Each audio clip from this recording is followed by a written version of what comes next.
పారిజాతం కోపంగా జ్యోత్స్నతో ఇలా అంటూ ఉంటుంది. పెద్ద పెద్ద మాటలు చెప్పావు, ఏదో పొడి చేస్తానన్నావు, ఇలా భయంతో బ్యాగ్ సర్దుకుని పారిపోతావా? అసలు నీకు బుద్ధుందా? ఆ శివనారాయణ గారి మనవరాలు ఇలా పిరికిదానిలా పారిపోయిందని తెలిస్తే బయట జనం ఏమనుకుంటారు? మన పరువు గంగలో కలవదా అని జ్యోత్స్నని నిలదీస్తుంది పారు.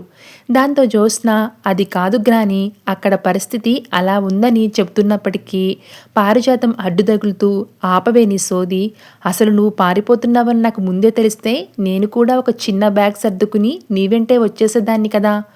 అప్పుడు ఈ గొడవలన్నీ ఉండేవి కాదు కదా. కానీ నువ్వేం చేశావు? దొరికిపోయి మన పరువు తీసేశావు. అసలు ఆ కార్తీక్ గాడికి ఇన్ఫర్మేషన్ ఎలా లీక్ అయింది అని ఆలోచిస్తున్నావా జ్యోత్స్న అని జ్యోత్స్నని అడుగుతుంది పారిజాతం. దాంతో జ్యోత్స్న ఆశ్చర్యంగా అవును గ్రాని, బావ కరెక్ట్గా అదే టైంకి అక్కడ ఎలా ఉన్నాడు? బావ రాకపోయి ఉంటే నేను వెళ్ళిపోయేదాన్ని కదా అని అంటూ ఉంటుంది జ్యోత్స్న. అక్కడే ఉంది అసలు ట్విస్ట్. నువ్వు ఈ ఇంటి అసలైన వారసురాలు కాదన్న నిజం ఆ కార్తీక్ గడికి ఎప్పుడో తెలిసిపోయింది. ఇంట్లో ఇంత రచ్చ జరిగాక నువ్వు తట్టుకోలేక భయపడి పారిపోతావని వాడు ముందే ఊహించాడు.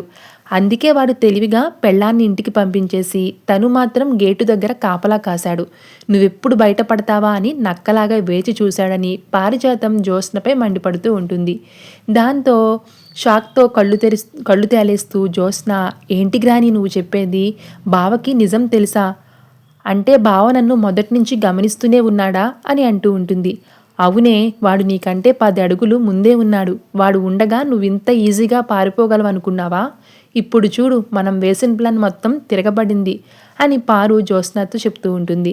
దాంతో జ్యోత్స్న తనలో తానే, అసలు బావకి మన గురించి ఎలా తెలుసు? ఎవరు చెప్పుంటారు? నాకు సుమిత్ర అమ్మ మీద ప్రేమ లేకపోయినా బావ మాత్రం నన్ను వదిలిపెట్టేలా లేడు. నేను ఎక్కడికి వెళ్ళినా వెతికి మరీ పట్టుకొస్తాడని జ్యోత్స్న ఆలోచిస్తూ ఉంటుంది. అవునే జ్యోత్స్న, కార్తీక్ గాడు నిన్ను అంత తేలిగ్గా వదిలేయడు. నువ్వెక్కడికి పారిపోయినా వాడు నీ నీడలా